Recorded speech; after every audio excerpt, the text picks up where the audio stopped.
Hey Kyle, so I was doing some research the other day, just looking into this concept of musculoskeletal health, and I was at the World Health Organization website, and I read some numbers that I want to throw out there to everybody right now. That approximately 1.71 billion people around the world have musculoskeletal conditions. 568 million of those people have low back pain. And I wondered if you just give us your thoughts on those really staggering numbers and what that means for, the healthcare professionals in general.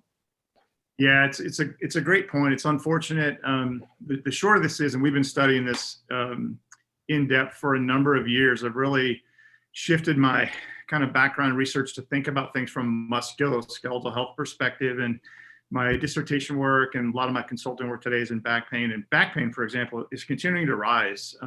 It's not just because there's more people, the incidence of it is going up.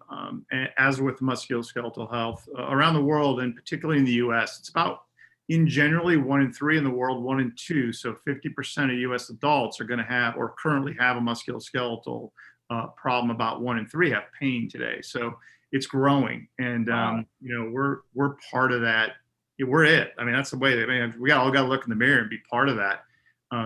There's a lot of steps to thinking about it. There's a lot to it. It's multidimensional. It has a lot of underlying causes. I'm not acting like I have a solution, one solution, but the solution is going to be somewhat holistic, and it's going to involve, at the center of all the things that go into it, is people need to move. And so at the very least, if we address movement in these underlying conditions, people will function a bit better. And so that's just a general theme that we have. And I could spend a couple hours just talking about this. I don't want to overwhelm this conversation, but it is just a passion of mine to look at this from multiple perspectives.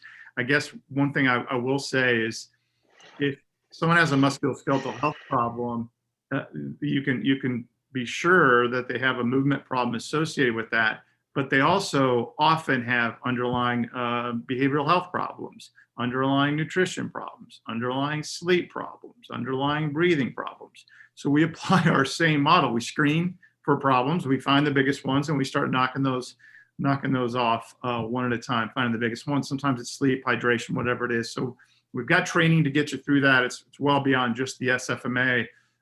But it is a much bigger problem than just one thing. And medical puts a microscope on the problem, right? You go see an expert in the back, you see an expert in the elbow, you see an expert in the shoulder, and that's good. We need that, but it's not the only solution, obviously, or we wouldn't be where we are. So it's a large problem. We'll have more coming out over the next 6 months to a year on this from musculoskeletal health, and I think anyone on this call, it can be definitely poised to be part of the solution. So we're excited for you to share that journey with you.